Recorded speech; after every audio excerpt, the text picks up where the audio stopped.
When people talk about self-care, they often make it sound so simple.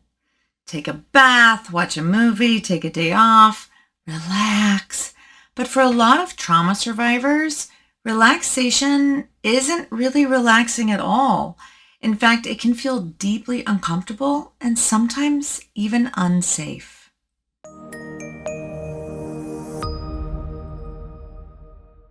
For most of my life, I didn't understand why I struggled so much to sit still, why I always felt like I should be doing something, why I would walk into a room and see 20 or 30 or 100 open tasks and things to do, why rest came with guilt, or why I would get so frustrated when I would see someone sitting so contentedly watching TV or sitting on the couch or playing video games when there was just still so much to be done. I thought I was just driven, or productive, or maybe a bit type A, or probably a workaholic. But over time, I started to realize something deeper was happening. I didn't know how to rest because I had never really learned that it was safe to do so. Growing up, I wasn't just a child. I was also the caregiver, the peacekeeper, the problem solver. I was the one who was always watching the emotional temperature of the room. I learned very early on to be very attuned to if something needed attention, if someone needed help, or if there was some problem that needed solving. And when you spend years of your life living that way, your brain associates that usefulness equates to safety. You learn that being needed has value, that being helpful is really important and very valuable, that being productive has value. And eventually you stop asking yourself what you need because you're too busy managing everyone else. I started babysitting all four of my siblings around the age of 10. By the time I was 16, I had a 14 and 12-year-old brother and a 9 and 7-year-old sister. One of the brothers was repeatedly aggressive and violent, but that didn't stop my parents from putting me in charge and leaving us all alone for a while they went out of the house. Most of the time, it was fine. But one time, something very serious happened. I came out of my bedroom at the sound of screaming. My sisters, the little girls, were hiding in their bedroom, and Jay, he was outside waving and threatening with a butcher knife. Did I think he would actually use it? No, I genuinely don't think so, but he was being a massive bully and he was scaring the heck out of the girls. My sisters say that I grabbed him and pulled him away from the door, that I stood between him and the knife and my sisters. But I actually don't remember that part. But I do remember yelling and screaming and yelling some more at him to put the knife away until he finally sauntered over to the kitchen and put that knife back in the knife rack. I then spent the next several hours watching and waiting for it to happen again.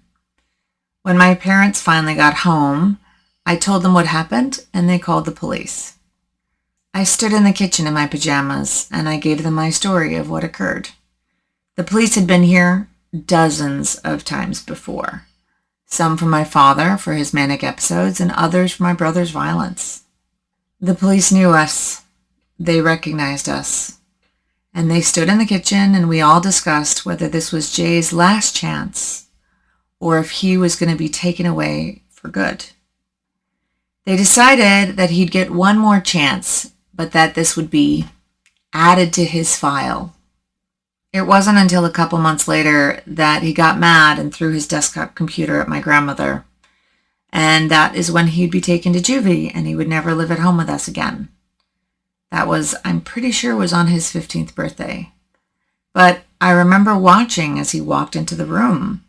He was so angry at something. I don't even remember what, but I knew something bad was coming. And fortunately, he wasn't strong enough that when he threw it, it didn't hit anyone.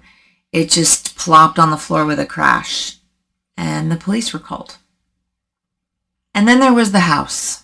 As the eldest daughter in the house, I had the bulk of the chores.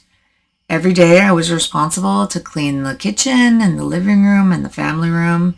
I made dinner several nights a week and had a variety of other chores each day. I would get yelled at or chastised if I didn't clean up my parents' mess enough. I became the master at discreetly stacking this massive stack of mail that would just accumulate. My mother could never seem to go through it, and I'd hide it behind appliances so that it didn't look messy. It was still there. It was still there ready for her. But where else was it to go? I couldn't go through it myself, but I had to clean the kitchen. And I would get so frustrated when I would come home from school and the kitchen counter was a disaster again, or she'd have mail scattered everywhere. I'm like, why? Why did you have to pull out every dish? Or why are there toys all over the place?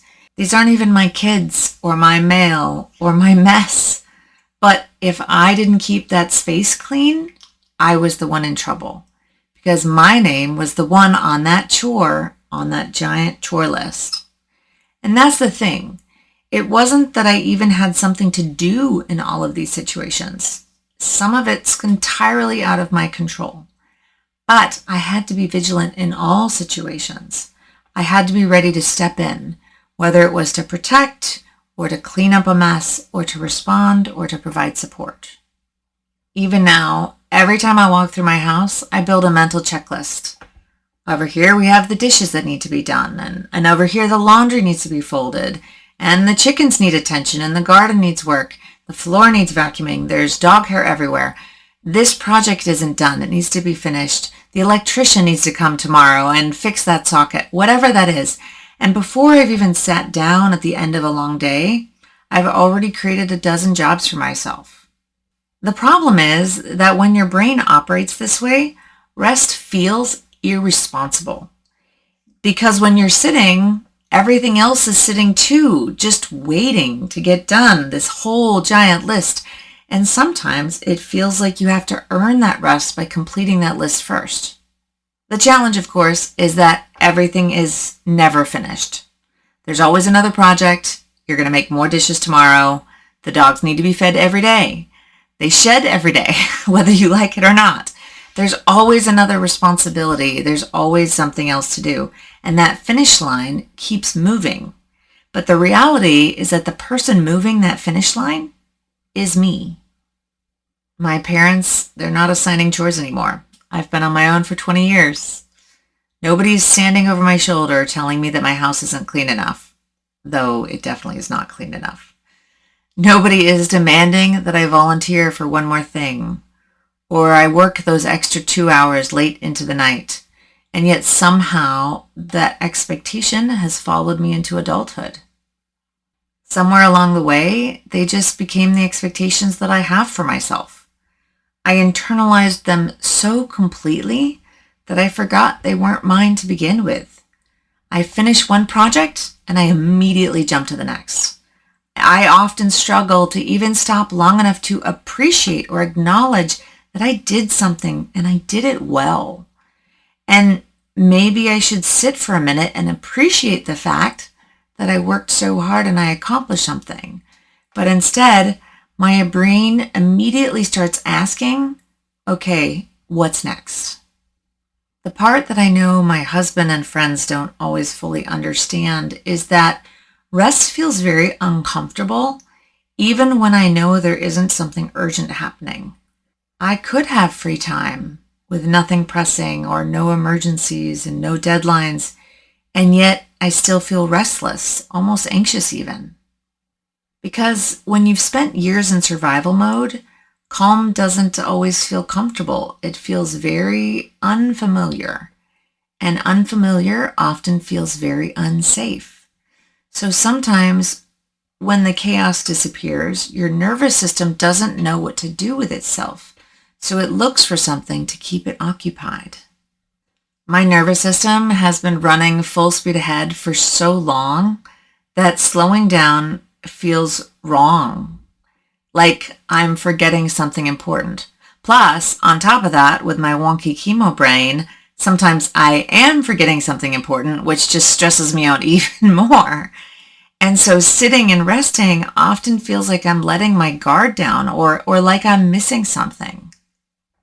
I think many trauma survivors experience this because hypervigilance is normal and rest is asking us to do something that's kind of terrifying.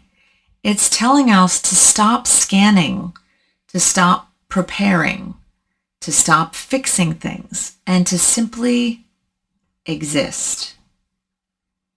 For me, this continues to show up everywhere. I'm not even going to pretend that I've partially mastered this because I have not. It shows up in my career, in my volunteer work, in relationships, in any commitment that I take on. For years, my answer when asked was always yes. Sure, I'll take that on. I'll help with that. I can do it. I'll figure it out. I can take care of it. Don't worry about it. I've got it. Because you know what? I do genuinely enjoy helping people. But if I'm honest, there is also something much deeper than that. Being needed feels safe. Like I'm building an invisible equity that will someday protect me when I need something in return. Being responsible feels very familiar, like I'm the person who can handle things and it feels good. It makes me feel like I'm strong, like I can protect myself. Like if I'm carrying my own weight, no one can criticize me and put me down. And sometimes those patterns are masqueraded as strengths. People praise you for them. But eventually, everything we're carrying becomes exhausting. In early 2023, I got my breast cancer diagnosis. And I had surgeries and chemo and radiation between February and December of that year. And I was really unkind to myself during that time. I took hardly any time off work. I took a couple weeks off for my double mastectomy, and then I went right back. And I worked through chemotherapy. I made it work by taking half days on Friday, going to the hospital for treatment, and then I would sleep the entire rest of the weekend, only to come back Monday morning bright and early. Well, not bright, let's just be clear. I was exhausted, but it was definitely early. I worked late into the nights because my chemotherapy made my mind so sluggish, and it took me so much longer to get things done. My boss at one point literally forced me to take a week off because he could see I was struggling and that I wasn't taking care of myself. I literally cried when I got off the phone with him because I felt like I had disappointed him. I felt like such a failure that he had seen me struggling and he had not seen me as this strong and successful person that I'd worked so hard to project. And him telling me that it was so obvious that I needed time off felt like such a failing. I slept for almost the entire week and I did come back so much more rested, but I felt like such a disappointment. A disappointment to my boss, a disappointment to myself. I felt like I shouldn't need to take time off. I should be able to handle this by myself without any support. And then through all of this, I was also the training officer for search and rescue. I was at every team training. I was at every business meeting. I supported recruiting and interviews between March and July. And then I supported the academy kicking off in August. Me being my stubborn self, I fully expected to support in the way I always had. I was going to be there every Thursday night and every Saturday and on the weekend to support the academy. It didn't matter that there were 3 other training coordinators who easily could cover for me. I felt an obligation to be there for them at every training. Otherwise, I wasn't good enough. But then I met with my oncologist. We were getting ready to start the Taxol chemo. We'd already done the AC chemo sessions, and my doctor warned me that I had to avoid sunlight for the next 4 months. She warned me that the Taxol chemo makes the skin weak and that if I'm in the sun, it could cause permanent black sunspots on my skin. So I finally did something I had never done before. I told the team that I wasn't going to make the Saturday trainings outdoors anymore, that I would come on Thursdays, but not on Saturdays. I had never missed those as training officer, but here we are. And honestly, that was the least I could have done to give myself some grace, and it took threats of permanent disfigurement to do it. For a long time, I thought that this habit of mine only affected my productivity, my work, my volunteer commitments, my endless to-do lists, but I eventually realized that it was also affecting things that mattered far more, including my relationships and even intimacy. Because it's hard to fully connect with another person when part of your brain is still scanning for unfinished tasks. Sometimes my husband and I would set up time to spend time together, and instead of being present, I'm thinking about the dishes or the laundry or the project or the emails I haven't answered yet or the YouTube video I need to do. Mentally, I was still working, and that's a really unhealthy thing to do. Because intimacy requires presence, engagement, excitement about participation.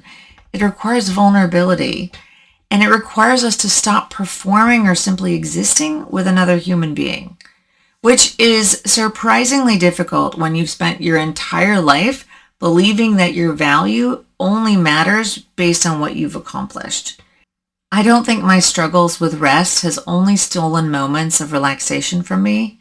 I think it has occasionally stolen moments of connection as well. 3 years later, I'm genuinely proud to say that I occasionally don't go to every training. It feels hypocritical to be the training officer and not to be at every training, but I'm really working hard on retraining my brain to prioritize better and to budget more sleep and rest into the equation. And let's just be clear, I still don't miss much, but literally last month, I went on an amazing vacation with my husband and I missed a training. And a part of me felt bad, but I was in Hawaii, so I forgot about that pretty quick. Sometimes it is the responsible thing to miss a training, or to miss a family event, or a class at school, or a church service, or a day in the office, or whatever that thing is that you feel obligated to be at every day or every week. Sometimes it is healthy to take a sick day and just take care of yourself. And you don't have to be sick. Exhaustion, fatigue, mental health, those things all need attention too. And I have 100% taken sick days to focus on those things once in a while. And I'm getting better at making decisions that don't only look at my commitments to others, but also my commitment to myself, my commitment to take care of myself. One of the hardest lessons I've had to learn is that rest is not a reward. It's genuinely a human need and necessity for life. I spent years believing that I had to earn that rest, that I had to complete enough tasks or help enough people or accomplish enough things before I was allowed to slow down. But the truth is, if rest can only happen after everything is done, it will never happen. Because life is never done. The work never ends. And if we're not careful, we'll spend our entire lives waiting for permission to rest. And that's a permission that will never come. I wish I could say I've mastered this. I have not. I still walk into the room and see all the projects and the to-do lists. I still overload my schedule sometimes. My husband would say I do it all of the times. And I still catch myself feeling guilty when I'm resting. I still have moments when I look at my husband and think, how are you relaxing right now? He'll be sitting peacefully on the couch watching TV, and I'm mentally drafting a project plan for the next 6 months. But I am getting better at noticing it.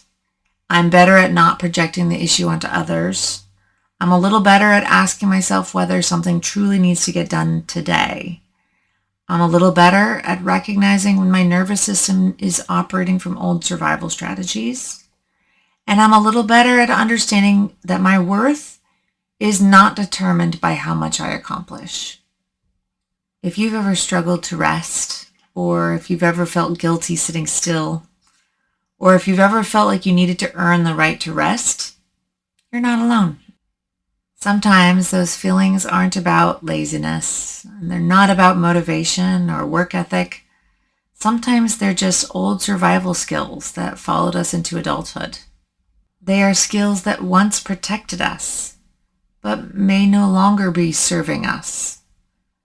I don't think healing means that I'll ever become the person who can sit on the couch all day and not notice the dishes in the sink or the floor that needs to be swept. I don't think that will ever be me. I'll probably always see the to-do list and the things that need to be done and the projects. But maybe healing isn't about pretending that those things don't exist. Maybe healing is learning that I don't have to carry all of them. Maybe healing is understanding that my worth isn't determined by how much I can accomplish before bedtime. And maybe healing is finally understanding that rest isn't something I earn. It's something I just deserve and you deserve simply because we are human. Thank you all for being here with me. I'm Janae Cherie, and I hope that my stories help you to tell yours.